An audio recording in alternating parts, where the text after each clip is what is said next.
برطانیہ میں پھیلے نسلی فسادات کے پیچھے پاکستان سے چلائی جانے والی ایک ویب سائٹ نکلی۔ حالیہ دنوں میں کیسے خبر نے برطانوی شہروں میں پھیلے فسادات کو ہوا دی، ویب سائٹ چلانے والے فرحان آصف نامی شخص کا کیا موقف ہے، یہ سب آپ کو اس ویڈیو میں بتائیں گے۔ ناظرین، برطانوی چینل ITV نیوز نے ایک ایسی ویب سائٹ کا سراغ لگایا جو پاکستان سے چلائی جا رہی تھی۔ نسلی فسادات کو ہوا دینے کے الزام میں اس ویب سائٹ کو بند کر دیا گیا ہے۔ ویب سائٹ کو پاکستان میں موجود لگژری ہاؤسنگ سوسائٹی سے چلایا جا رہا تھا۔ اس ویب سائٹ کا نام چینل 3 ناؤ ہے، جس پر خود کو امریکی طرز کا TV چینل ظاہر کر کے باقاعدگی سے ہائپربولک خبریں شائع کی جاتی تھیں۔ چینل 3 ناؤ نامی اس ویب سائٹ پر خبر شائع کی گئی جس میں برطانیہ کے ساؤتھ پورٹ شہر میں 3 بچیوں کے 17 سالہ قتل کا جھوٹا نام بتایا گیا۔ 29 جولائی کو برطانیہ کے شمال مغرب میں واقع شہر ساؤتھ پورٹ میں چاقو سے کیے گئے ایک حملے میں 3 بچیاں موت کے منہ میں چلی گئیں، جس کے بعد برطانیہ میں فسادات اور پرتشدد مظاہروں کا سلسلہ شروع ہو گیا۔ چینل 3 ناؤ نامی ویب سائٹ پر واقعے سے متعلق یہ غلط دعویٰ کیا گیا تھا کہ حملہ آور پناہ گزین ہے جو 1 سال قبل غیر قانونی طریقے سے کشتی کے ذریعے برطانیہ پہنچا تھا۔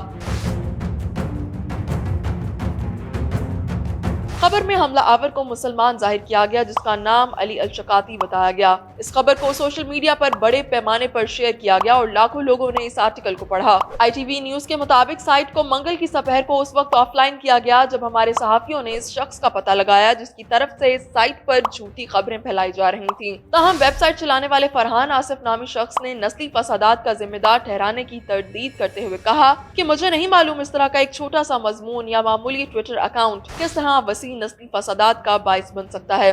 ITV نیوز کے ساتھ بات چیت میں آصف فرحان نے کئی بار ایک آزاد صحافی ہونے کا دعویٰ کیا جس کا مضمون سے کوئی تعلق نہیں تھا، اور اس نے امریکہ میں جرائم کے بارے میں لکھنے پر توجہ مرکوز کی، لیکن تحقیقات ظاہر کرتی تھیں کہ وہ جھوٹی خبروں کو فروغ دینے والی نیوز ویب سائٹس کے نیٹ ورک میں اہم کردار ادا کرتا ہے۔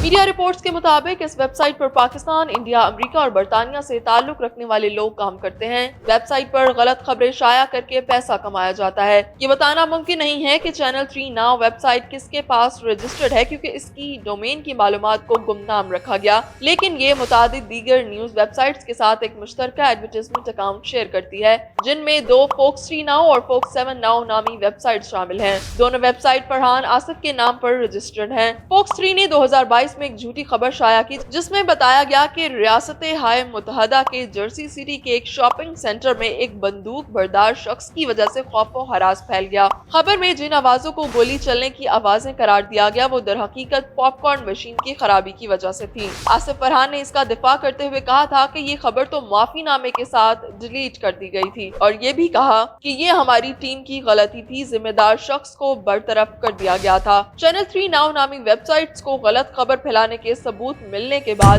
بند کر دیا گیا ہے۔